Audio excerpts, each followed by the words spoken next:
Assalamualaikum warahmatullahi wabarakatuh. My name is Nur Izzati binti Ali. Today I want to present the ethics about fraud in financial report. Okay, what I want to explain today is what is fraud in financial report and what is the causes and impact, and lastly what is the types of financial fraud. What is fraud in financial report? Fraudulent financial reporting can develop for a variety of reasons, including pressure, opportunities, and rationalization.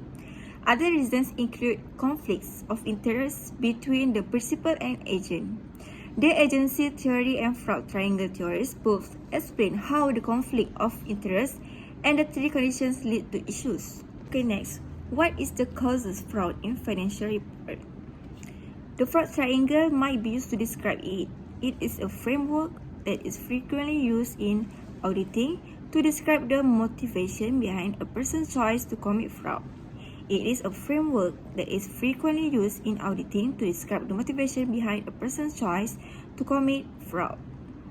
Okay, the fraud can be explained into three parts. The first one is weak internal controls.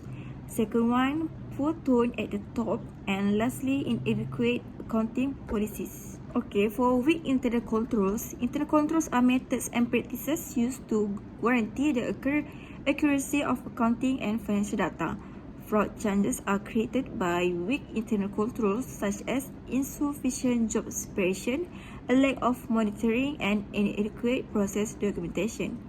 Poor tone at the top is a negative tone at the top make a corporation more vulnerable to fraud.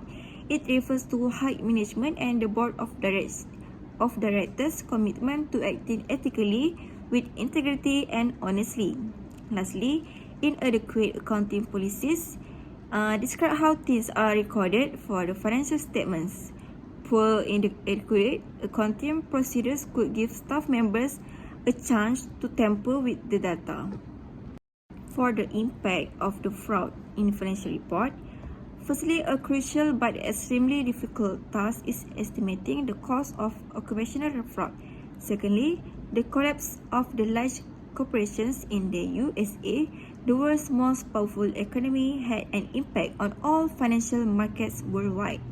And lastly, cost investors more than 500 billion. Okay, next, there are three types of financial fraud. Firstly, overstating revenue. The falsification of sales or revenue data is likely the most frequent type of financial statement fraud. Almost all businesses run the danger of overstating sales because it is in their best interest to claim larger sales rather than decrease sales.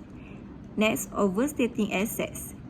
Assets accounts are adjusted to improve a company's balance sheet, particularly to favorably affect key asset-related issues.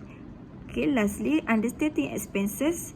Not recurring expenses as they are incurred in one guaranteed strategy to boost a company's profitability and improve their financial statements. Okay, for the top financial fraud in Malaysia, I have three examples that can be shown. Firstly, tabung hajis, 9 billion shortfall in 2017. Secondly, Immigration Department migrant scandal in 2016.